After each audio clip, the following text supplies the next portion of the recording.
Hello साथियों, नमस्कार। मैं मनीष स्वागत करता हूं अपने यूट्यूब चैनल देहाती इंस्टीट्यूट में। जैसा कि हम लोग ऑलरेडी सीटेट 2023 के लिए मैथ का प्रैक्टिस सेट नंबर 1 कर चुके हैं। आज मैं लेके आया हूँ मैथ का प्रैक्टिस सेट नंबर 2। आप लोग यदि हमारे चैनल में नए हैं तो प्लीज़ चैनल को पहले सब्सक्राइब करें और लाइक कमेंट शेयर कर दें ताकि ज़्यादा से ज़्यादा बच्चे हमसे जुड़ सकें। और सीटेट 2023 में आने वाली मैथ की जो क्वेश्चन है उनको अच्छे से सीख सकें, उनकी ट्रिक जान सकें और अपने पेपर को आसानी से निकाल सकें। तो बने रहिए हमारे साथ और देखते हैं हमारा पहला क्वेश्चन क्या है। पहला क्वेश्चन हमारा स्क्रीन के सामने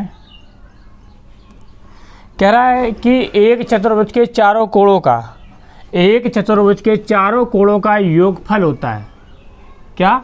एक चतुर्भुज के चारों कोणों का योगफल क्या होता है? तो हम आपको बताते हैं कि जो चतुर्भुज होता है वो एक आयत भी हो सकता है, एक वर्ग भी हो सकता है। ये दोनों ही चतुर्भुज के अंदर आते हैं। तो अगर चतुर्भुज की बात करें तो चतुर्भुज की जो चारों कोण होते हैं तो अंतः जो कोण होते हैं इनका जो योग होता है वो आपका कितना है? 180 + 180, अर्थात कह सकते हैं कि 360 डिग्री होता है। कितना? 360 डिग्री। हालांकि ये तो एक आयत का चित्र है, तो आयत में प्रत्येक कोण कैसा 90 डिग्री होता है। तो 9 चौको 36 यानी 360 डिग्री। जब भी आपसे कह दे कि एक चतुर्भुज के चारों कोणों का योगफल कितना होता है तो आप हमेशा याद रखें कि चारों कोणों का योगफल 360 डिग्री होता है। जबकि एक अगर त्रिभुज की बात करें, किसकी? त्रिभुज की, तो त्रिभुज के तीनों अंतः कोणों का योगफल कितना है? 180 डिग्री होता है। कितना? आप बताएंगे 180 डिग्री होता है। तो आप यहाँ भी ये भी याद रखेंगे कि एक जो त्रिभुज होता है उसके तीनों कोणों का योगफल कितना है? 180 डिग्री होता है। नेक्स्ट क्वेश्चन की अगर हम बात करें, कह रहा है दो विभिन्न परिमेय संख्याओं a तथा b के बीच की अन्य परिमेय संख्या है। के बीच अन्य कोई एक परिमेय संख्या उसको आपको जानना है। अगर आपको क्या करना है, एक कोई संख्या परिमेय a है, दूसरी b है, तो आपको क्या करना है, इन दोनों को जोड़ के आपको 2 का भाग कर देना। तो हमारी क्या है? बीच वाली संख्या आ जाएगी। यानी जो बीच की जो परिमेय संख्या होगी वो कितनी होगी? a + b/2। या एग्जाम्पल ले लें, हम कहते हैं एक संख्या हमारे पास 5 है और तीसरी हमारी कितनी है? 4 है। दूसरी कितनी है? 4 है। अगर इनकी बीच की संख्या निकाली है तो हम लोग क्या करते हैं, इनको दोनों को जोड़ते हैं, 2 का क्या करते हैं? भाग। तो अर्थात 5 4 कितना? 9 बटे कितना आ जाएगा? 2। यानी 4 और 4 एक बीच में 5, यानी जो पांचवी संख्या होगी वो कितनी होगी? बीच में होगी। यानी कितनी? 4.5। कितनी? 4.5 हमारा ये क्या होगा? बीच वाला नंबर होगा। इसी प्रकार से a + b/2 हमारा क्या होगा? इसका करेक्ट आंसर यानी ऑप्शन नंबर क्या? सी सही हो जाएगी। अगर यहाँ बात चलिए परमेय और परमेय, तो मैं एक नज़र मान लेता हूँ परमेय और परमेय क्या होती है। परमेय संख्या क्या होती है? परमेय संख्या वे संख्याएं होती हैं जिनको p/q के फॉर्म में लिखा जा सके, लेकिन अपरमेय संख्याएं वे होती हैं जिनको p/q के फॉर्म में न लिखा जा सके। जिनको p/q के फॉर्म में लिखा जा सके, जिनको p/q के फॉर्म में लिखा जा सके, उनको कहते हैं परमेय, उनको कहते हैं परमेय संख्या। परिमेय संख्या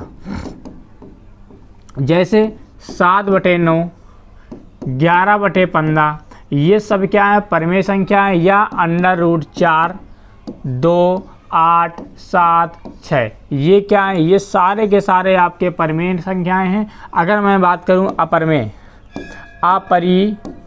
नंबर, तो वे संख्या जिनको p/q की फॉर्म में ना लिखा जा सके, के फॉर्म में ना लिखा जा सके। जैसे आपसे कह दें √3, √2 या 1.3, 4, 6 एंड डॉट आगे तक, ये सभी क्या हो जाएंगे? आपके अपरमेय संख्या हो जाएंगी। अब सबसे ज़्यादा जो एग्जाम में पूछा जाता है अब परमेय अपरमेय से, तो वो नंबर संख्या, वो क्या है क्वेश्चन, वो आपका क्वेश्चन होता है, कहेगा कि ये जो पाई, कहेगा जब इस तरह सिंबल बना के दे दे, आपसे पूछे कि ये पाई कैसा नंबर है, ये पाई कैसा नंबर, तो आप इसको बताएंगे अपरिमेय। क्या बताएंगे? अपरिमेय। क्या बताएंगे? अपरिमेय। लेकिन जब भी आपसे कह देगा 22/7, 22/7, तो ये आपको क्या बताएंगे? ये आप बताएंगे ये कैसा है? परिमेय नंबर है। क्या नंबर है? ये आपका एक परिमेय नंबर है। उम्मीद करता हूँ आपको ये चीज़ समझ में आई होंगी। ठीक है, बढ़ते हैं अगले क्वेश्चन की ओर। तो नेक्स्ट क्वेश्चन हमारा 0 तथा 6 का महत्तम समावर्तक है। 0 तथा 6 का महत्तम समावर्तक है। तो पहले समझते हैं महत्तम समावर्तक का मतलब है कि HCF यानी highest common factor. Highest common factor यानी उन संख्याओं का आपको गुणन करना है, और गुणनखंड में हाईएस्ट माने सबसे बड़ा, और कॉमन का मतलब क्या होना चाहिए? कॉमन। कॉमन का मतलब क्या? कॉमन। यानी कि उन संख्याओं में गुणनखंड में जो सबसे बड़ा नंबर है वो हमारा क्या कहलाता है? HCF। या अपनी सीधी अपनी भाषा में बात करें तो हम अब ये कह सकते हैं कि किसी भी संख्या का HCF वह बड़ा सा बड़ा नंबर होता है जिनमें दी गई संख्याओं में भाग चला जाए, जिनका दी गई संख्याओं में भाग चला जाए। अच्छा, आप बताइए कि 0 और 6 का ऐसा कोई फैक्टर बताइए जो दोनों भाग चला जाए। तो भैया क्या हो जाएगा? यहाँ से 0 तो 0, यहाँ भी कितना 0, यानी बड़ा सा बड़ा नंबर 0 हो सकता है और हो ही नहीं सकता है। जब किसी संख्या में आप 0 का भाग देंगे तो वहाँ पर क्या इन्वर्टिव मिलेगा, या इसी को बोलते हैं अपरिभाषित।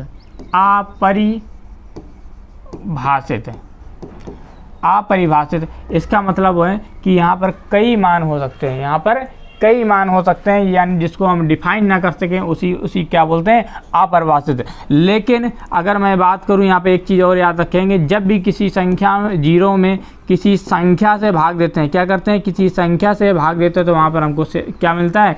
0 मिलता है। ये भी आप ध्यान रखेंगे। जब किसी संख्या में आप 0 का भाग देंगे तो आपको इन्फिनिटिव अर्थात अपरिभाषित मिलेगा। लेकिन जब भी कभी आप किसी 0 में किसी संख्या से भाग देंगे तो आपको वहाँ पर क्या? 0 प्राप्त होगा। बढ़ते हैं अगले क्वेश्चन की ओर।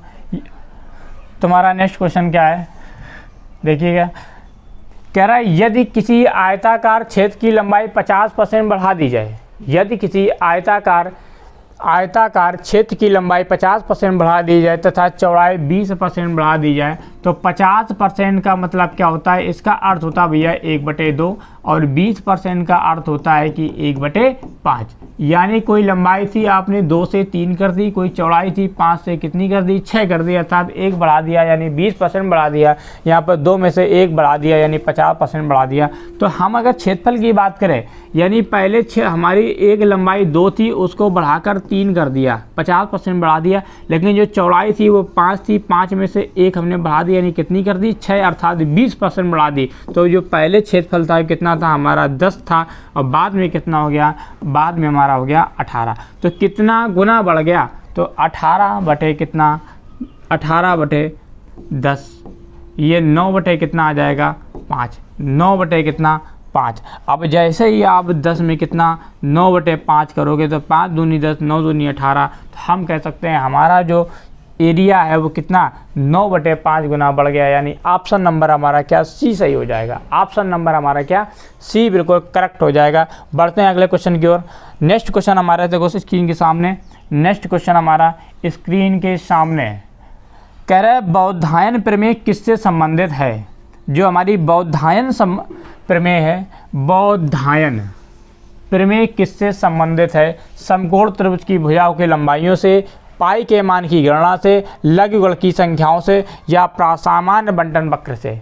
तो अगर हम बात करें बौधायन प्रमेय, तो बौधायन प्रमेय क्या होती है? तो बौधायन प्रमेय पाइथागोरस प्रमेय को ही कहते हैं। बौधायन प्रमेय किसको कहते हैं? पाइथागोरस प्रमेय। और जो पाइथागोरस प्रमेय है वो किससे संबंधित है? त्रिभुज की तीनों भुजाओं से संबंधित है। यानी कर्ण का स्क्वायर बराबर आधार का स्क्वायर प्लस लंब का स्क्वायर। किसका? तो ये जो बौद्धायन किससे संबंधित है? समकोण त्रिभुज की भुजाओं की लंबाई संबंधित है। अगर मैं बात करूँ समकोण त्रिभुज की, अगर बात करूँ किसकी? समकोण त्रिभुज की, समकोण त्रिभुज की अगर बात करें तो ये कुछ इस प्रकार का होता है, जिसमें एक कोण हमेशा कितने का होता है? 90 डिग्री का, और उसके ठीक सामने वाली जो भुजा होती है सबसे बड़ी भुजा होती है, जिसको बोलते हैं कर्ण। क्या बोलते हैं? कर्ण। ये आपका आधार हो जाएगा और ये आपका हो जाएगा ऊंचाई। क्या हो जाएगी? ऊंचाई हो जाएगी।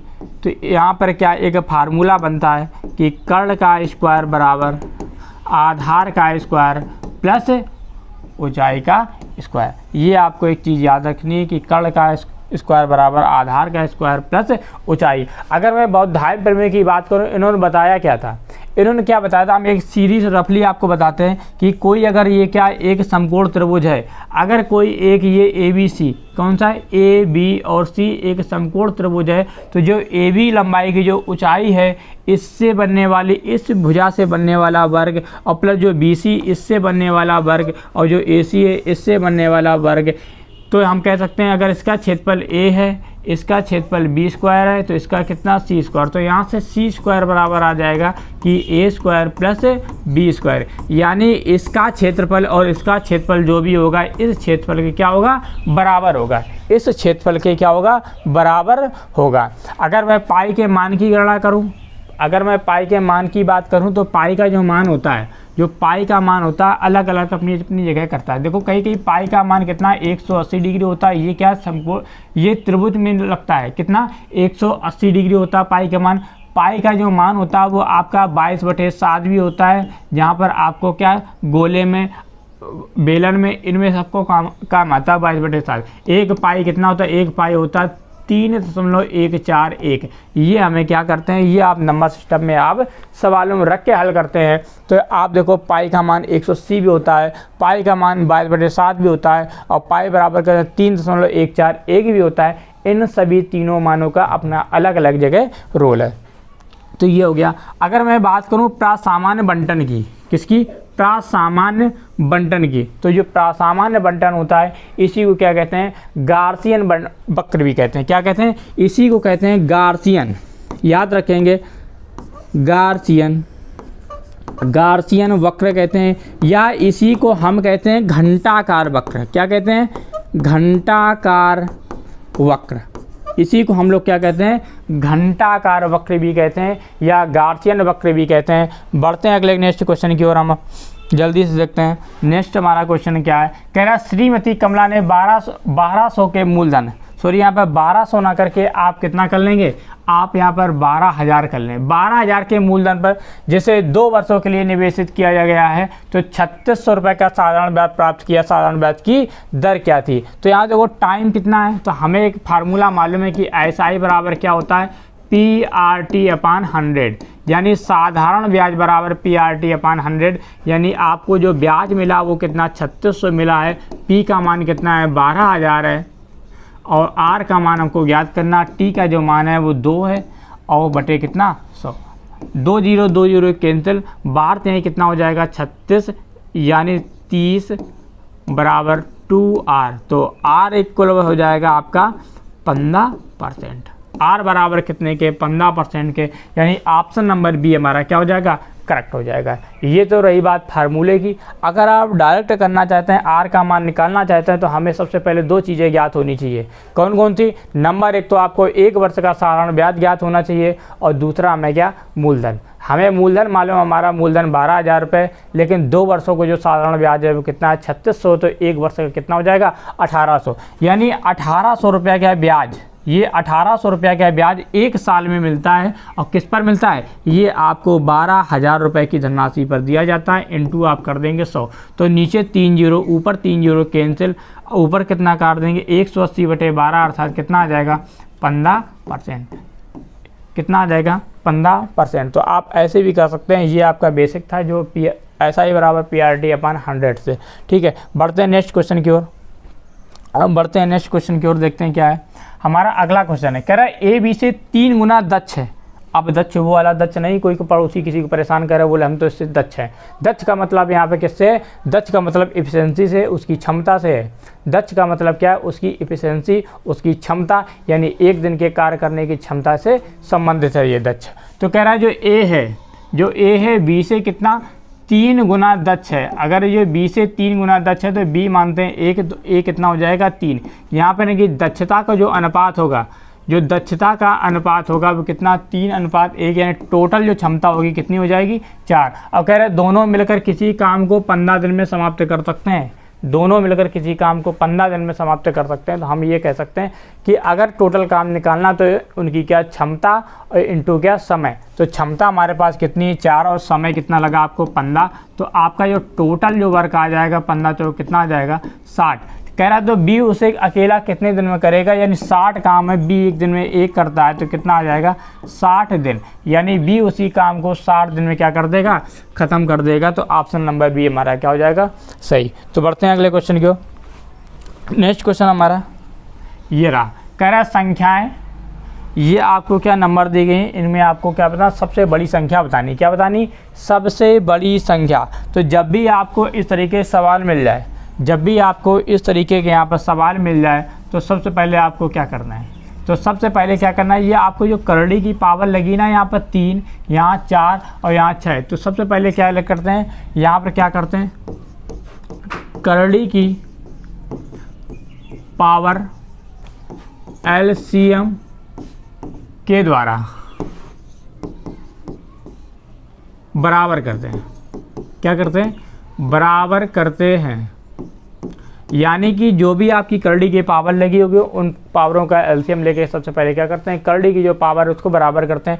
अगर देखिए यहाँ पे करड़ी की पावर 3, 4 और 6, 3, 4 और 6, इनका अगर एलसीएम लोग कितना आ जाएगा 12। यानी इस करड़ी की पावर अगर 12 बनानी है तो क्या करना होगा, तो 3 का भाग 2 कितनी बार जाएगा, 12 में 4 बार, यानी 9 की पावर कितनी 4 हो जाएगी और यहाँ पे करड़ी की पावर कितनी 12 हो जाएगी। अगली स्टेप की बात करें तो 4, 3, 12 यानी 11 की पावर कितना आ जाएगा 3 आ जाएगा। और यहाँ के 17 की पावर कितनी 6, तो 6 दूनी 12 यानी 17 की पावर कितनी 2। तो अब इसकी बात करो कितना आ जाएगा 289, 289, 79 आ जाएगा। 11 कितना क्यूब हो जाएगा 1331, 1331। इसकी अगर बात करो कि कितना था आ जाएगा 9 9 कितना 81, 81 इंटू 81, यानी सबसे बड़ा जो नंबर हो जाए कौन सा, यही हो जाएगा।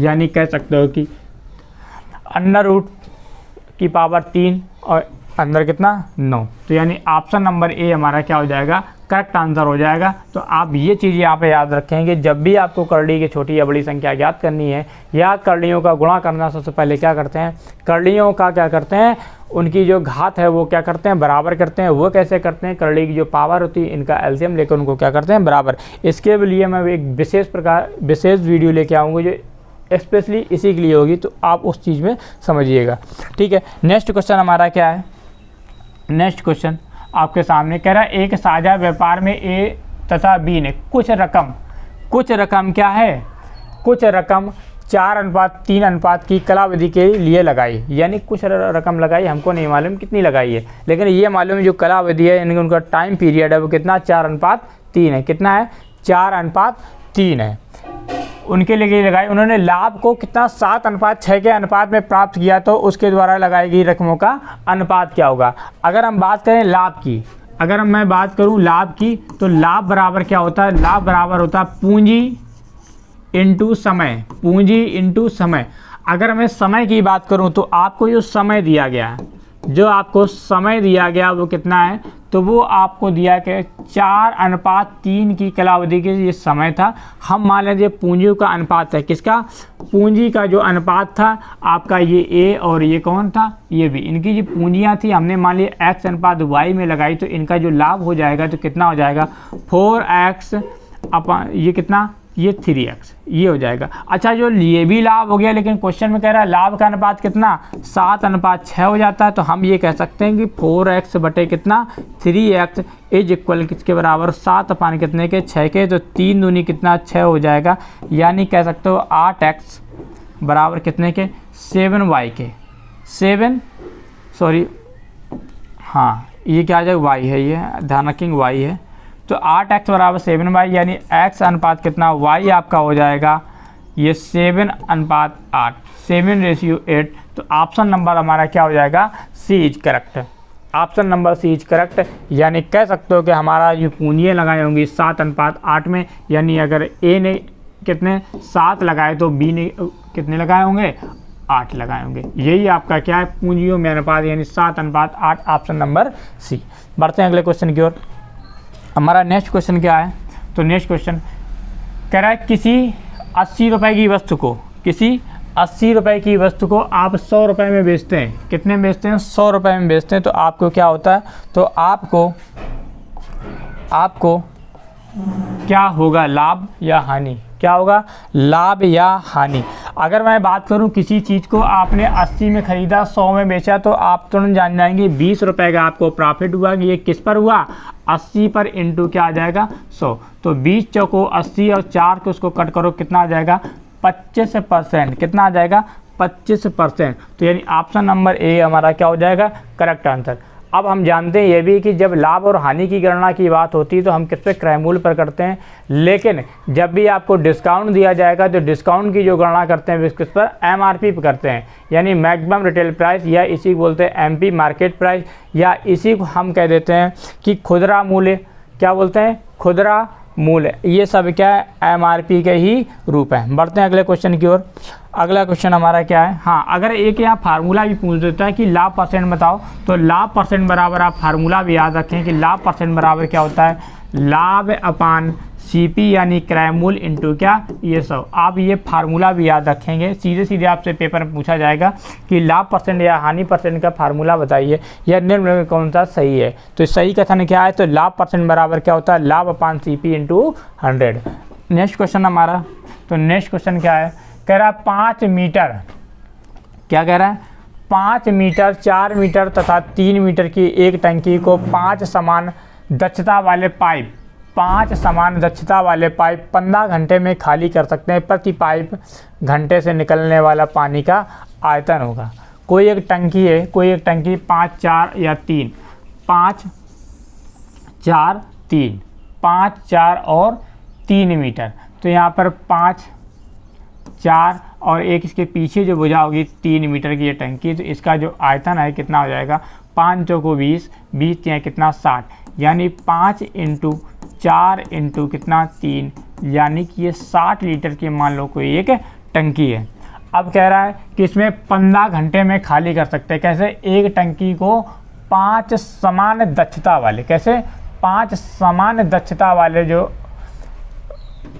आपके क्या है, नल है 5, यानी 5 नल हैं, तो यानी एक प्रत्येक नल की दक्षता कितनी मान लें, 1 मान लें। प्रत्येक नल की दक्षता जो मान लें कितनी, 1 मान लें। अगर 1 मानते हैं तो ये कितने हैं, तो हमारे टोटल जो क्षमता हो जाएगी कितनी हो जाएगी, 5 हो जाएगी। अगर प्रत्येक नल को भी मान लें ए, बी, सी, डी और ई, ये कोई 5 नल, इनकी जो क्षमता है कितनी, 1:1:1 में है कि नहीं, 1:1:1 में है। तो यार टोटल कितनी हो जाएगी, 5 हो जाएगी।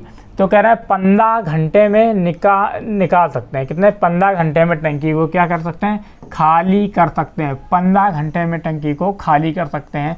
अच्छा बताओ, यहाँ पर 15, तो यहाँ भी कितना आ जाएगा, 15। तो 15 कितना आ जाएगा, 75। कितना आ जाएगा, 75। अब यहाँ पर जो टंकी थी कितने की, 60 लीटर की थी। अगर 60 की थी तो हम कह सकते हैं कि 75 बराबर कितने के, 60 के, और यहाँ आप क्या कर दोगे, आप 1000 का क्या कर दोगे, मल्टीप्लाई। तो एक की वैल्यू कितनी आ जाएगी, 60,000 इंटू क्या, 75 को आप लिख सकते हो 25 इंटू कितना, 3। तो 25 चौको कितना, 100, ये आ जाएगा 40, 3 दूनी कितना, 6, यानी 4 दूनी कितना आ जाएगा, 8, 4 दूनी कितना, 800। ये आपका क्या हो जाएगा, ये आपका ऑप्शन नंबर बी हमारा क्या हो जाएगा, करेक्ट आंसर हो जाएगा। ऑप्शन नंबर बी हमारा क्या हो जाएगा, करेक्ट आंसर। नेक्स्ट क्वेश्चन हमारा देखते हैं। नेक्स्ट क्वेश्चन कह रहा है रिक्त स्थान की पूर्ति कीजिए। कह रहा है रिक्त स्थान की क्या करना है, पूर्ति करना है। तो यहाँ पर कितना है, कह रहा है 0.0187 इंटू क्या, x, और उसके बाद क्या है, इंटू सॉरी एक्स नहीं जी, इंटू के निशान लगा हुआ है, किसका, इंटू के निशान लगा है, और बराबर किसके है, ये बराबर किसके, 18.7 के। तो यहाँ पर x की जगह इंटू ए मान लेते हैं, क्या मान लेते हैं, ए। तो अगर ए की वैल्यू निकालनी तो यहाँ हम गुणा में, तो वहाँ किस में, भाग में चला जाएगा, किसके बराबर, 18.7 अपान 0.0187। अब ऊपर देखो कितने के अंक के बाद 1, तो 1 का क्या करते हैं, 10 का यहाँ मल्टीप्लाई, वहाँ ऊपर कितने को हो जाएगा,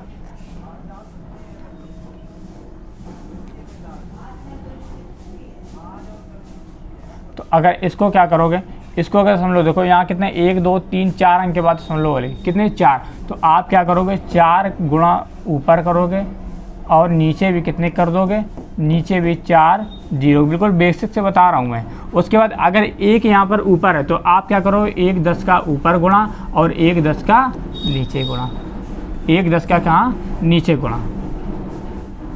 आइए अब देखते हैं। अच्छा ये देखो दशमलव क्या 4 इससे कैंसिल हो जाएगी। अच्छा ये दशमलव किससे, इससे कैंसिल हो जाएगी। ऊपर कितना बचेगा आपका, बचेगा 187 इंटू कितना 1000 40 4 टाइम, और नीचे कितना बचेगा 187 इंटू कितना, ये आपका 10।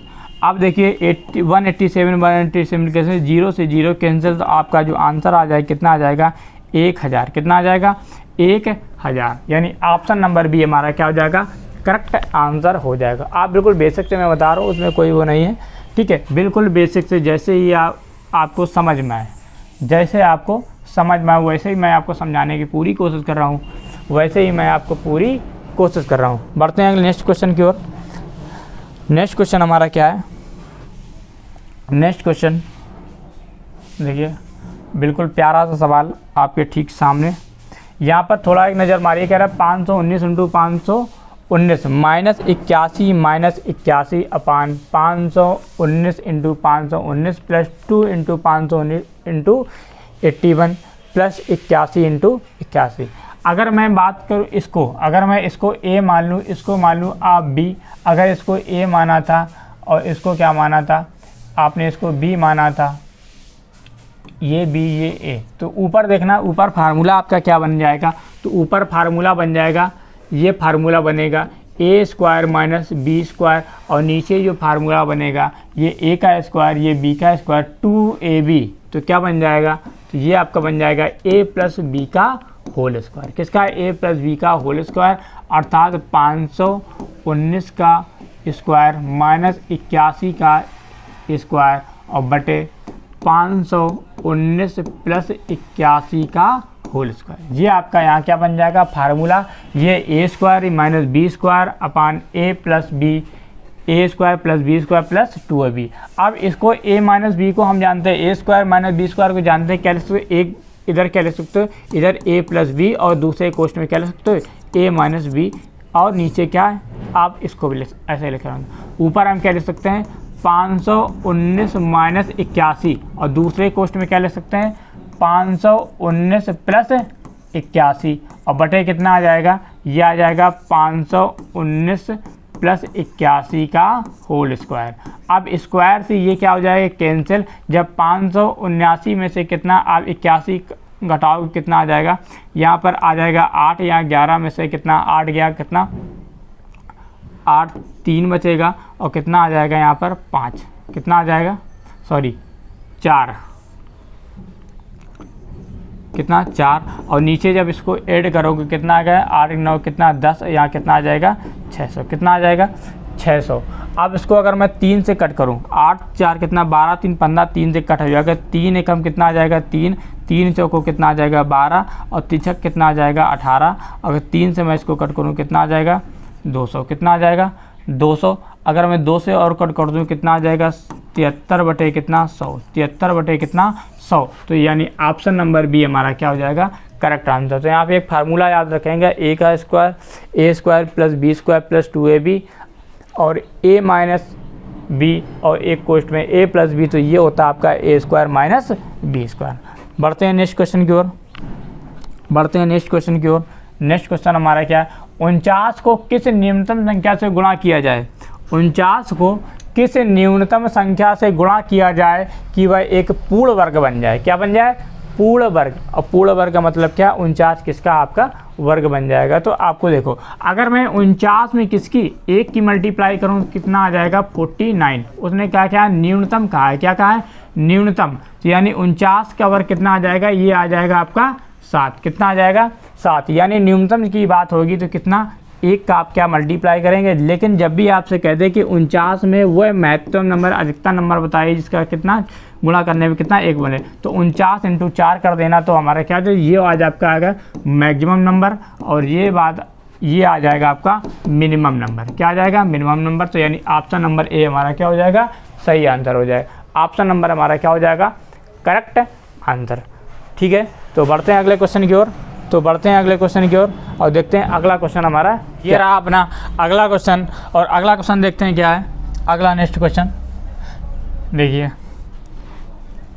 ये रहा नेक्स्ट क्वेश्चन। कह रहा राकेश रात में 2:30 पर सोता है। जो राकेश है रात के 2:30 पर वो सोता है और सुबह 8:45 पर उठता है। तो वह कितनी देर तक सोया? तो वो सुबह कितने बजे? तो आप सुबह लिखो उसको कितने? 8:45 पर। 8:45 में क्या वो सुबह जगा, लेकिन सोया कब? 2:30 पर सोया। आप 8:45 से 2:30 क्या माइनस कर दो, तो यहाँ से 5, यहाँ कितना 1, तो यह आ जाएगा 6 घंटे 15 मिनट। तो हम ये कह सकते हैं कि वो जो व्यक्ति है राकेश जो है वो 6 घंटे 15 मिनट तक सोया। 6 घंटे 15 मिनट तक सोया होगा। अगर कोई व्यक्ति रात के 2:30 पर सोता है और सुबह 8:45 पर जग उठता है, तो इसका मतलब है कि आप क्या 6 घंटे रात सोए होगे, 6 घंटा 15 मिनट सोए होगे। अगला क्वेश्चन, नेक्स्ट क्वेश्चन हमारे स्क्रीन के सामने कह रहा है 5/8 एक कैसी भिन्न है। 5/8 एक कैसी भिन्न है। ये आपको लिखा है 5/8। ये कैसे? ऊपर वाला क्या होता है? ऊपर वाला आपका होता है अंश, और नीचे वाला क्या होता है? नीचे वाले कहते हैं हर। क्या कहते हैं? हर। जब हर से अंश क्या हो? छोटा। क्या कैसा हो? छोटा। तो ये भिन्न हमारी कैसी कहलाती? उचित भिन्न। क्या कहलाती? उचित भिन्न। क्या कहलाती भैया? उचित भिन्न। लेकिन जब कभी ऐसा लिखा हो कि 15/11, यानी कि अंश क्या हो? बड़ा हो। अंश क्या हो? बड़ा हो। किससे? हर से। हर से जब अंश क्या हो? बड़ा, तो इसको बोलते हैं अनुचित भिन्न। क्या बोलते हैं? इसी भिन्न को बोलते हैं अनुचित भिन्न या अनुचित भिन्न। ये आपको बताएंगे। तो इम्प्रॉपर फ्रैक्शन क्या होती है? जिसमें क्या अंश क्या हो? बड़ा हो, हर क्या हो? छोटा। तो ऐसी भिन्न को बोलते हैं अनुचित भिन्न। लेकिन जब भी कभी आपका हर बड़ा हो किससे? अंश से, तो उसको बोलते हैं उचित भिन्न। नेक्स्ट क्वेश्चन हमारा, तो अगला क्वेश्चन हमारा है, कह रहा है ABC एक समचतुर्भुज है। कैसा है? ABCD एक समचतुर्भुज है। यदि कोण ABC, ये क्या है आपका? कोण ABC बराबर कितने के? 30 है। तो कोण ADB का मान ज्ञात कीजिए। तो ABD का मान ज्ञात कीजिए। तो देखो भैया क्या है, तो ये हमारा क्या एक कोई समचतुर्भुज है। कैसा है? एक समचतुर्भुज है। ये भुजा A, ये B, ये आपकी C और ये आपकी D। अगर मैं इसको विकर्णों को इस तरीके से मिला दूं, क्या करूं? विकर्णों को इस तरीके से मिला दूं और मैं देखूं किसमें? ACB में। किसमें? AC और B में। ये वाला आपको कोण कितना कह रहा है? कह रहा 30 डिग्री। कितना है? कह रहा है कि ये जो आपको कोण दिया कितना दिया है? 30 डिग्री दिया गया। अगर ये 30, तो भैया ये भी क्या एकांतर कोण से कितना हो जाएगा? 60। तो ये पूरा कोण कितना हो जाएगा? 60। तो ये पूरा कोण कितने को हो जाएगा? 60 का। तो 60 कितना? 120। कितना हो जाएगा? 120। 120। अगर मैं 360, टोटल जो चारों कोणों का मान होता है 360 से 120 में कर दूं माइनस। कितना कर दूं? 120 में से कर दूं माइनस 0, ये 4, यहाँ 240। अब क्या है? यानी ये जो 4 कोण आपके बचे हैं, तो इनका जो योग होगा कितना होगा? 240 के बराबर होगा। तो यहाँ पर क्या 4 का दे देंगे भाग। जैसे आप 4 का इसमें भाग दोगे तो एक कोण का मान कितना आ जाएगा? 60। यानी A किसका पूछा आपका? ADB। तो AD और B यानी ये वाला जो कोण हो जाए कितना हो जाएगा? 60 डिग्री का हो जाए। कितने का? 60 डिग्री। यहाँ पर एकांतर कोण का नियम लगा के हम क्या कर लेंगे? कोण का मान थीटा का मान कितना? 60 आ जाए। कितना आ जाएगा? 60 degree. Next question, next question क्या है, कह रहा है 10 मीटर लंबी 6 मीटर ऊंची और 22.5 सेंटीमीटर मोटी दीवार बनाने में कितनी ईंटों की आवश्यकता होगी यदि प्रत्येक ईंटों का आकार 25 सेंटीमीटर 12 सेंटीमीटर इंटू 9 सेंटीमीटर। तो इस क्वेश्चन में आपको क्या विशेष तौर पर यूनिट की विशेष ध्यान देना है, यूनिट का करना है, विशेष ध्यान देना है कि यूनिट जो है सभी एक ही फॉर्म में होनी चाहिए, या तो मीटर सेंटीमीटर में आप कन्वर्ट कर लो या तो मीटर में कर लो। तो यहाँ पे क्या है, तो नीचे देखो क्या है, नीचे ये भी सेंटीमीटर में, ये भी सेंटीमीटर में और ये भी सेंटीमीटर में, लेकिन ऊपर ये क्या है 10 मीटर है, ये 10 मीटर है, लेकिन ये क्या है, ये 22.5 सेंटीमीटर। तो जो आपको मीटर दिया गया है तो उसको आप क्या कर लो, सेंटीमीटर में चेंज कर लो। किस में करोगे आप, सेंटीमीटर में चेंज। तो देखो यहाँ पे क्या है, प्रत्येक ईंटों का आकार इतना है, तो कह रहे कितनी ईंटों की आवश्यकता होगी, क्या होगी, कितनी ईंटों की आवश्यकता होगी। अगर आप कोई एक दीवार बना रहे हैं तो दीवार बनाते समय क्या है, दीवार की जो लंबाई 10 मीटर लंबी 6 मीटर ऊंची और 22.5 सेंटीमीटर क्या मोटी दीवार आप बना रहे हो, यदि प्रत्येक ईंटों की आकार जो 25 सेंटीमीटर इंटू 12 इंटू कितनी 9 सेंटीमीटर है, यानी उस ईंटे की हम यहाँ पर एक आपको समझाने की कोशिश करता हूँ कि उन ईंटों की जो लंबाई चौड़ाई और ऊंचाई है वो कुछ इस प्रकार से देखिएगा। जो लंबाई चौड़ाई और ऊंचाई क्या है, कुछ इस प्रकार से है। ये देखो हमारा कोई ईंट है, इसकी जो लंबाई कितनी है 25 सेंटीमीटर, यानी ये यहाँ से यहाँ तक कितनी है 25 सेंटीमीटर, कितनी है 25 सेंटीमीटर। ये आपका 25 सेंटीमीटर है और 12 सेंटीमीटर ये आपकी, और कितनी 9 सेंटीमीटर, कितनी 9 सेंटीमीटर, यानी ये आपकी 9 सेंटीमीटर है। तो ये एक गुम्मे क्या क्या है, आकार है, एक गुम्मे का यानी एक ईंट की आकार है। तो यहाँ पर क्या है, तो प्रत्येक कितनी ईंटों का कुल आवश्यक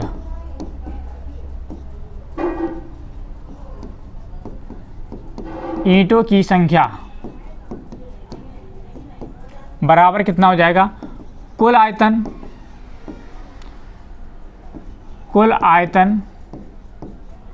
बटे एक ईंट की आयतन। देखिए कुल आयतन कितनी कह रहा है 10 मीटर, तो 10 क्या था, ये आपका मीटर में था। 10 मीटर को सेंटीमीटर में चेंज करो, क्या करोगे आप 100 का गुणा करोगे, तो 10 इंटू 100 तो क्या आ जाएगा सेंटीमीटर। लंबी कितनी है तो 6 मीटर, इसमें आप 100 का कर दो तो क्या आ जाएगा, ये भी सेंटीमीटर। उसके बाद ऑलरेडी कितना 22.5 सेंटीमीटर आपको दिया है, और प्रत्येक ईंट की देखो कितना है, ये आपका दिया है 25 इंटू कितना 12 इंटू 9, ये आपको दिया है। तो ऊपर देखो कितना आ जाएगा, अगर 25 चौको कितना आ जाएगा 100, 25 चौको कितना 100, और यहाँ से अगर 12 से काट दें, 12 पंचे कितना 60, ये आ जाएगा 50, और यहाँ पर कितना आ जाएगा, तो यहाँ का कर लेते हैं पहले, तो ऊपर आ जाएगा कितना, ऊपर 40 इंटू 50 और एक पॉइंट ख़त्म, यानी 5 चौक कितना आ जाएगा 20, ये और कितना आ जाएगा इंटू 22, ये आ जाएगा, और बटे कितना नीचे 9। अब 9 से उसको काट दो तो कितना आ जाएगा, तो 9 से ये कट जाएगा, कितनी बार जाएगा, 9 दूनी कितना आ जाएगा 18, 9 दूनी 18 और 4 9 अपना 45 इंटू कितना 200, तो 25 दूनी कितना आ जाएगा 50, यानी कि इसका जो आंसर आएगा 5000, कितना आ जाएगा 5000, यानी कि उस दीवार को बनाने में आपको 5000 ईंटों की आवश्यकता पड़ेगी। क्या पड़ेगी, आवश्यकता पड़ेगी। यहाँ फिर से देख लो एक बार, इससे मीटर को चेंज कर लो सेंटीमीटर में, तो कितना आ जाएगा 1000 सेंटीमीटर बन जाएगा। इसको आप जब चेंज करो कितना आ जाएगा 600 सेंटीमीटर आ जाएगा, कितना आ जाएगा 600। तो ऊपर तीनों को गुणा करके नीचे ईंटों की आकृति आकार का, यानी एक ईंटों का आयतन कितना उसको भाग दे देंगे, कितना आ जाएगा, ये आ जाएगा 5000। नेक्स्ट क्वेश्चन हमारा,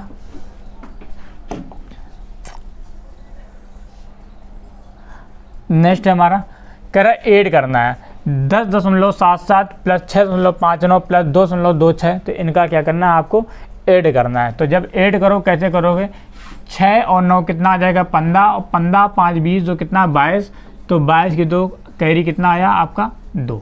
उसके बाद देखो 2 और 5 7, 7 14, 14 2 कितना 14 2 16, 6 हासिल कितना आ जाएगा 1। अब 2 अंक के बाद दशमलव लगे, दशमलव लगा दो, 2 6 8, 8 और 10 कितना 18, 1 कितना 19, कितना आ जाएगा 19। तो यानी 19.62 19.62 इसका क्या होगा करेक्ट आंसर हो जाएगा। तो फिर से देख लो, तो 6 और 9 कितना 15, 15 7 कितना आ जाएगा 22, 22 की 2 हासिल आया 2, 2 2 4 5 कितना 9, और 9 7 कितना 16, 16 6 हासिल 1, 2 6 8, 8 18 कितना 19, यानी 19.62 इसका क्या होगा करेक्ट आंसर। आगे आइए, तो नेक्स्ट क्वेश्चन है, ये देख लीजिएगा।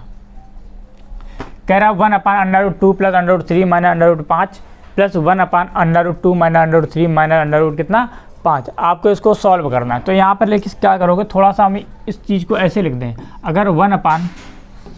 अगर मैं इसको लिखूँ 1/√2 माइनस √5 माइनस √5 और माइनस क्या लिख दूँ प्लस √3 प्लस √3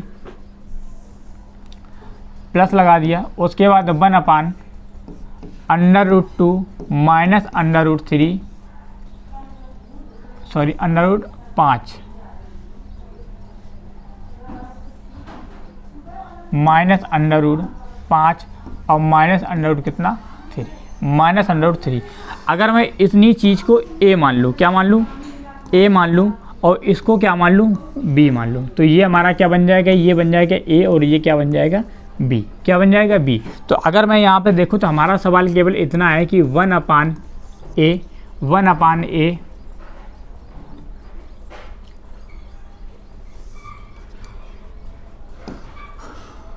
क्या बात है,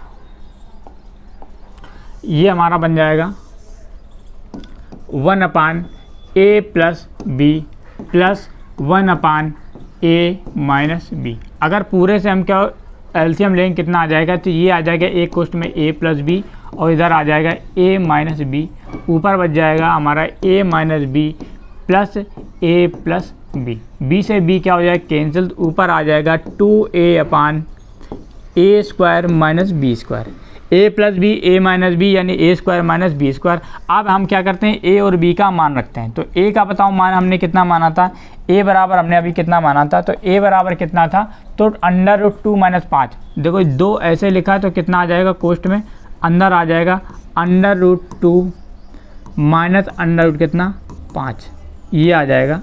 उसके बाद बटे में कितना a², तो a का स्क्वायर यानी कि √2 माइनस √5 का होल स्क्वायर माइनस b² यानी कितना, तो b हमने कितना माना था √3 यानी √3 का होल स्क्वायर, √3 का होल स्क्वायर।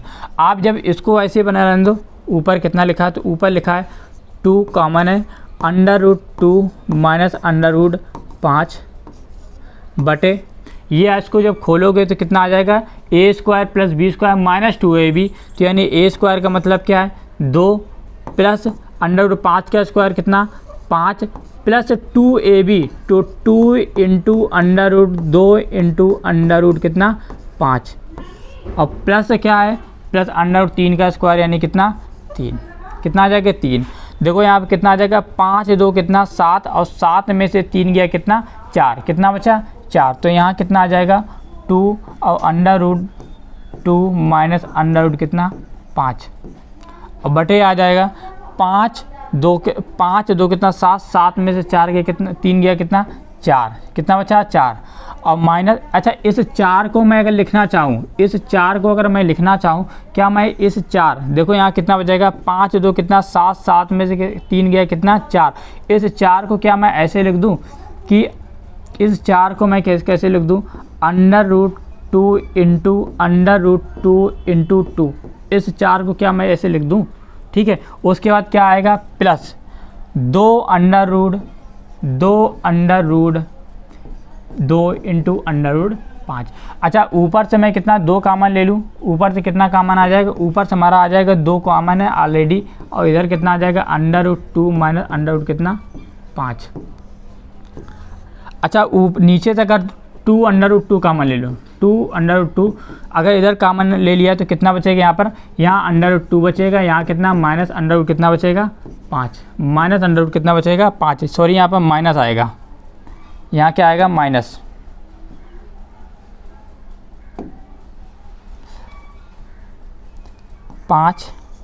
-2, क्योंकि ये क्या है a² - b², a² + b² - 2a भी होगा, ठीक है। तो यहाँ क्या आ जाएगा, यहाँ आपका आएगा, ये भी क्या आएगा माइनस। अब यहाँ देखो तो ये क्या हो जाएगा, ये से ये क्या हो जाएगा कैंसिल, यहाँ 2 से 2 कैंसिल, यानी कितना आ जाएगा ऊपर 1 नीचे √ कितना 2, तो 1/√2 इसका क्या हो जाएगा करेक्ट आंसर, ऑप्शन नंबर क्या बी हमारा क्या हो जाएगा सही। एक बार इसको स्क्रीनशॉट लेंगे या वीडियो पॉज करके इसको दोबारा देखिएगा, इस चीज़ को आपको समझ में आएगा। अगर कहीं आप डायरेक्ट अगर इसका क्या परमीकरण कर दोगे, अगर आप कहीं यहीं पर डायरेक्ट परमीकरण कर दोगे, कहीं ना कहीं आपकी कैलकुलेशन क्या हो जाएगा बढ़ जाएगी, और आपको यहाँ पर 2 बार क्या करना पड़ेगा परमीकरण करना पड़ेगा, कितनी बार 2 बार। तो आप ए और बी मान लीजिएगा, थोड़ी सी वैल्यू यहाँ पुट कर दीजिएगा ए और बी, तो आप आसानी से हल कर सकते हो, ठीक है। तो ये देख लेना एक बार, ठीक। बढ़ते हैं अगले क्वेश्चन की ओर। तो अगला जो हमारा क्वेश्चन है, नेक्स्ट क्वेश्चन है, कह रहा है एक व्यक्ति की बचत 12 महीनों में कितनी 300 रुपये है, कितने, यानी 12 मंथ में जो आपकी बचत है वो आपकी कितनी 300 रुपये। तो बताओ एक मंथ में आप कितनी बचत करते हो, तो एक मंथ में आप कहोगे 300 बटे कितना 12। अब हमें कितने 15 महीने की बचत करनी है, कितनी 15 महीने की, यानी जहाँ पर एक महीना या 15 लाना तो क्या करें दोनों तरफ क्या करते हैं कि 15 का मल्टीप्लाई कितने का, तो 15 मंथ की जो आ जाएगी वो कितनी आ जाएगी, अगर 3 से काटें तो 300 को 12, 3 × कितना 15, 4 से काट दो कितना आ जाएगा 25 या 75, यानी 75 × कितना 5। तो 15 महीने की जो बचत आपकी हो जाएगी कितनी हो जाएगी, तो 55 25 5 हासिल 2 7 में 35 36 कितना 37, यानी 375 रुपये। तो कितनी आ जाएगी 375 रुपये, कितनी 375, यानी 15 महीने की जो आपकी बचत होगी कितनी हो जाएगी 375। नेक्स्ट क्वेश्चन हमारा है, नेक्स्ट क्वेश्चन है, उन सभी अभाज्य संख्याओं का योग जो 17 से बड़ी नहीं है का योगफल है, यानी उन सभी अभाज्य संख्याओं का योग बताना है जो 17 से बड़ी नहीं है, जो 17 से क्या है बड़ी नहीं है। तो सबसे पहले जानते हैं अभाज्य संख्याएं क्या होती हैं। अभाज्य संख्याएं की अगर बात करें, अभाज्य संख्याएं, तो अभाज्य संख्याएं वे संख्याएं होती हैं, अभाज्य संख्याएं वे संख्याएं होती हैं जिनमें स्वयं का भाग तथा एक का भाग जाए, जिसमें स्वयं का भाग जाए या एक का भाग जाए तो वे क्या होती हैं अभाज्य संख्याएं कहलाती हैं। या अगर दूसरी भाषा की बात करें तो दूसरी भाषा इसकी क्या बनती, ऐसी संख्याएं जिनके केवल न केवल 2 फैक्टर होते हैं, जिनके केवल न केवल क्या 2 फैक्टर होते हैं, ना 2 से कम ना 2 से ज़्यादा, तो ऐसी संख्याओं क्या बोलते हैं अभाज्य संख्याएं बोलते हैं। क्या बोलते हैं अभाज्य संख्याएं। और जो सबसे छोटी अभाज्य संख्या की बात करें, किसकी, जो सबसे छोटी अभाज्य संख्या की बात करें तो वो कितनी है 2 है, कितनी है 2, बड़ी तो कुछ भी हो सकती है, ठीक है, उसकी हमें नहीं मालूम, उसका क्या हमें नहीं मालूम, लेकिन छोटी संख्या जो कौन सी है 2, या 2 एक मात्र ऐसी कैसी सम अभाज्य संख्या, कैसी है सम अभाज्य संख्या है, सम अभाज्य संख्या है। उसके बाद अगर हम आपसे पूछें कि सबसे छोटी अभाज्य विषम संख्या, तो विषम अभाज्य संख्या कौन सी होगी सबसे छोटी, विषम छोटी अभाज्य संख्या कितनी 3 हो जाएगी, कितनी हो जाएगी 3। अब उसने आपसे पूछा क्या है कि 17 से छोटी, यानी पहली 2, फिर कितनी 3, फिर कितनी 5, फिर कितना 7, फिर कितना आ जाएगा 11, 11 के बाद कितना 13, और 13 के बाद कितना 17। उसने कहा 17 से जो बड़ी नहीं है, 17 से बड़ी नहीं है, 17 तक आपको जाना है। तो यहाँ देख लो कितना आ जाएगा 3 2 कितना 5 5 10 10 कितना 17 17 कितना 34, कितना आ जाएगा 34, और 11 11 तो 22 23 24, यहाँ पर और जोड़ दो कितना आ जाएगा 4 4 8 कितना 5, यानी इसका जो आंसर है कितना आ जाएगा 58, यानी ऑप्शन नंबर बी हमारा क्या होगा करेक्ट आंसर हो जाएगा यहाँ पर कितना 58, यानी 2 से लेकर 17 तक की अभाज्य संख्याओं का योग होगा कितना होगा 58। अब इसमें आपसे 2-3 क्वेश्चन और पूछ देगा। 2-3 क्वेश्चन क्या पूछेगा, कहेगा कि 1 से लेकर 100 तक के बीच में कितनी अभाज्य संख्याएं होती हैं, या आपसे पूछ देगा 1 से लेकर 15 तक के बीच में कितनी अभाज्य संख्या होती हैं। इस तरीके आपसे क्वेश्चन पूछेगा। तो आप 2 चीज़ें याद रखिए कि जो 1 से लेकर कहाँ तक 50 तक के बीच में जो अभाज्य संख्या होती है वो कितनी होती है, 15 होती हैं। लेकिन जो 50 से लेकर कहाँ तक 100 तक होती है वो कितनी होती हैं, वो आपकी 10 होती हैं। तो इस तरीके से हम ये कह सकते हैं 1 से लेकर 100 तक के बीच की जो अभाज्य संख्या होती हैं कितनी, 25 होती हैं। कितनी होती हैं, 25 होती हैं। तो ये आप याद रखेंगे 25 ये कौन कौन सी होती हैं। तो आपको अभी मैं बता दूंगा कि आपको क्या करना है, 6 का टेबल लिखना है। किसका, 6 का। 6, 12, 18, 24, 30, 36। आप ऐसे देख लें, आगे आप ऐसे भी कर लेना। 6 से क्या करो, 1 ज़्यादा कर दो, कितना आ जाएगा 7। 6 में 1 कम कर दो, कितना 5। 12 में 1 जोड़ दो 13, 12 से 1 कम कर दो, कितना है 11। 18 में से 1 जोड़ दो, कितना 19। 18 में 1 जोड़ दो, घटा दो, कितना 17। 24 में 1 जोड़ दो, कितना आ जाएगा 25। 25 हमें मालूम है कि 25 नहीं है, तो आप क्या करोगे 25 छोड़ दो। इसके बाद कितना 23, कितना 23। इधर क्या आप 1 जोड़ दो, कितना 31। इधर 1 घटा दो, कितना 29। इधर 1 क्या जोड़ दो, 35 मिलेगा। 35 नहीं है, तो यहाँ 1 कम कर दो, कितना 34, यानी ये भी नहीं है। ठीक है, तो इस तरीके से आप 6 का ये मल्टीपल करते जाओ, 1 का कम और घटाते जाओ, तो आपके सारे मिल जाएंगे। ठीक है, मैं अलग से एक वीडियो बना दूँ किसका, क्योंकि वीडियो लंबी हो रही है। ठीक, तो नेक्स्ट क्वेश्चन हमारा, नेक्स्ट क्वेश्चन देखिएगा। नेक्स्ट क्वेश्चन कह रहा है एक ट्रेन यात्रा के पहले 100 किलोमीटर का सफ़र, 100 किलोमीटर का सफ़र 1 घंटे 40 मिनट में, 1 घंटा कितना कह रहा है, 1 घंटा 40 मिनट में कितने 100 किलोमीटर की यात्रा करता है। कितने 100 किलोमीटर की यात्रा करता है। यदि वह उसी गति से शेष 360 किलोमीटर सफ़र करे तो पूरी यात्रा के लिए कुल कितने समय की आवश्यकता होगी, कुल कितने समय की आवश्यकता होगी।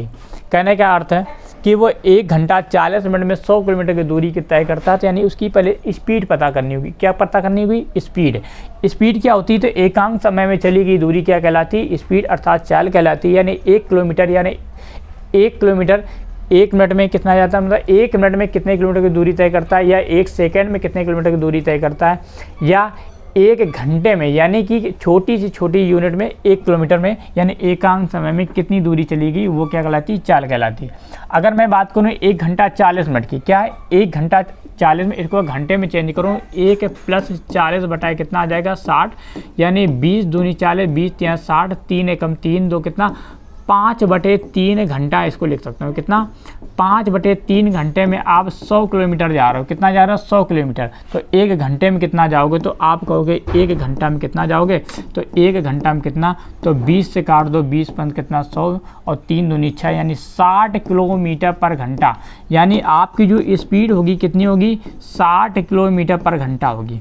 यहाँ से आप स्पीड हमें ज्ञात होगी कि स्पीड कितनी है, तो आपकी जो स्पीड है वो आपकी 60 किलोमीटर पर घंटा है। तो कह रहा आगे 360 किलोमीटर की दूरी, कितनी 360 किलोमीटर की दूरी उसी रफ्तार से अगर तय करें तो कुल कितने समय की आवश्यकता होगी। तो आप क्या करोगे, 360 डिस्टेंस अपान क्या स्पीड, यही तो टाइम होता है। तो 360 बटे कितने के 60 की स्पीड से जा रहा, तो यानी आपको 6 घंटे की और आवश्यकता होगी।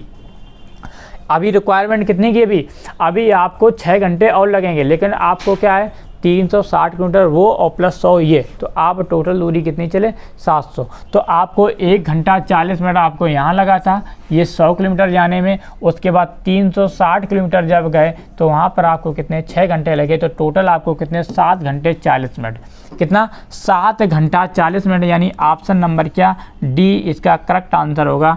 ऑप्शन नंबर डी इसका करेक्ट आंसर, यानी 7 घंटे 40 मिनट आपको लगेंगे। क्लियर। तो बढ़ते हैं अगले क्वेश्चन की ओर, तो अगला क्वेश्चन क्या है, नेक्स्ट क्वेश्चन आ जाओ। नेक्स्ट क्वेश्चन आपके स्क्रीन के ठीक सामने,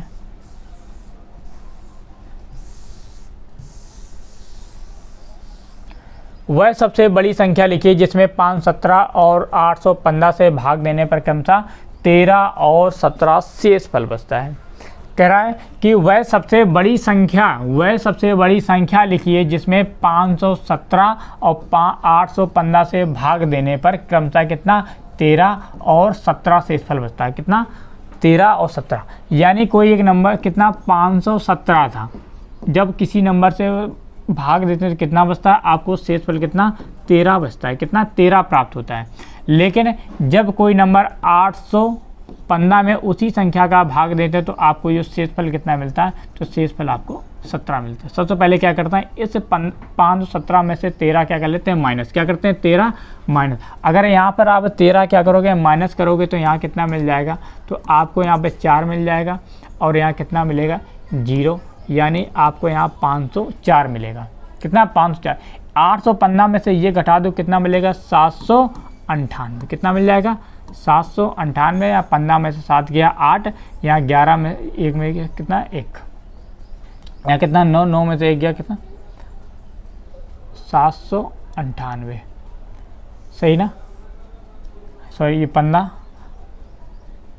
में से 7 गया कितना बचा? 8, यहाँ कितना बचा आपका? 0, 10, 10 में से कितना? 9। सही है ना? 798। ठीक है, ये आपको प्राप्त हुआ। अब देखो क्या होगा, वो बड़ा सा बड़ा नंबर क्या होगा, वह बड़ी संख्या क्या होगी जो निम्नलिखित के 517 और कितना 815 भाग देने में क्रमशः 13 और 17 बचे। तो इनके बीच का जो एचसीएफ होगा, इनके में जो बीच का एचसीएफ होगा वही क्या होगा? वही हमारी क्या होगी? संख्या होगी। तो इनका जो हम क्या करते हैं? एचसीएफ निकालते हैं। क्या निकालते हैं? एचसीएफ। अच्छा, एचसीएफ क्या होता है? अगर 2 नंबर आपको दिए गए तो उनके अंतर से बड़ा एचसीएफ नहीं हो सकता है। जो एचसीएफ होगा आपका उन नंबरों के अंतर से बड़ा नहीं हो सकता है। तो अर्थात हम क्या करते हैं, या तो वो अंतर होगा, इनके बीच में जो अंतर है, डिफरेंस है, वो होगा, या उनके डिफरेंस का कोई एक मल्टीपल होगा या गुणांक होगा, गुणनखंड होगा, जो इसका क्या होगा? एचसीएफ होगा। तो जब इसकी बात करो कितना आ जाएगा? 504 और कितना? 798। जब इसको आप माइनस करोगे, यहाँ 4 आएगा, यहाँ कितना? 9, यहाँ कितना? 294। कितना आ जाएगा? 294। अच्छा, क्या इसको 294 को फैक्टर करो, कितना आ जाएगा? 42 इंटू कितना? 6, 7, 42 इंटू 7 करने पे क्या आ रहा है? 42 इंटू 7, तो 7 चौक कितना आ जाएगा? 7 दूनी कितना? 14, हासिल कितना? 1, 7 चौक 28, कितना? 29। तो बिल्कुल सही, यानी इसको लिख सकते हो 42 इंटू क्या? 7। तो इसका जो एचसीएफ आएगा कितना आ जाएगा? 42 आ जाएगा। कितना आ जाएगा? 42, यानी 42 क्या हो जाएगा इसका? एचसीएफ। जो यही हमारा क्या होगा? आंसर हो गया, यानी ऑप्शन नंबर क्या हो जाएगा? सी। यानी वो बड़ा सा बड़ा संख्या या बड़ी से बड़ी संख्या जो होगी कितनी? 42 होगी, जिनमें 517 और 815 में भाग देने पर क्रमशः कितना? 13 और 17 शेषफल बचेगा। 13 और क्या? 17 शेषफल प्राप्त होगा। नेक्स्ट क्वेश्चन हमारा नेक्स्ट क्वेश्चन, एक संख्या अपने से 20% कह रहा है, एक कोई संख्या है अपने से 20% से कितना? 20% से 40 अधिक है। कितना है? 40 अधिक है। तो बताइए संख्या क्या है? तो मान लेते हैं कोई जो संख्या अभी कितनी? x है। कितना? x है। कोई संख्या x है, तो अपने से कितना? 20%, यानी x का कितना? 20% से क्या है? वो 40 क्या है? ज़्यादा है। 40 क्या है? ज़्यादा, तो आप ज़्यादा इस तरीके से लिख दो। तो x बराबर 20% का कितना? 1/5, यानी x बटे कितना आ जाएगा? 5, प्लस कितना आ जाएगा? 40। कितना आ जाएगा? 40। तो x बराबर कितना आ जाएगा? 5 चौको 20, यानी x प्लस कितना? 200 बटे कितना आ जाएगा? 5। ये आ जाएगा 5x माइनस x बराबर कितने के? 200 के। तो यह 4x बराबर कितने के? 200 के। तो x बराबर कितने के? 50 के। यानी वो नंबर कितना होगा? 50 होगा। यानी ऑप्शन नंबर क्या हो जाएगा? डी। ऑप्शन नंबर हमारा क्या हो जाएगा? डी। अगर आप ऐसे नहीं करना चाहते हैं तो आप क्या करोगे? कह रहा कि एक संख्या अपने स्वयं से 20% से कितना? 40 अधिक है। 20% से कितना? 40 अधिक है। तो आप 20% को एक तरफ करिए, कितना आ जाएगा? 80%। यानी कोई भी नंबर होता है हमारा कितना? पूरा कितना होता है? 100% होता है। अच्छा, 100% में से 20% हटा दो, कितना बचा? 80% जो है वो किसके बराबर है? जो 80% वो 40 के बराबर है। तो हम ये कह सकते हैं कि एक जो परसेंट हमारा होगा कितना होगा? 40 बटे कितने के? 40 बटे कितने के? 80 के। तो ये आ जाएगा 1 बटे कितना? 2 के। तो 100% निकालना है, अगर 100 का कर दो आप मल्टीप्लाई, तो कितना आ जाएगा? ये आ जाएगा आपका 50। कितना आ जाएगा? 50। तो इस तरीके से भी आप 50 कर सकते हो, इस तरीके से भी आप 50 कर सकते हो। अगला क्वेश्चन, नेक्स्ट क्वेश्चन हम देखिएगा। नेक्स्ट हमारा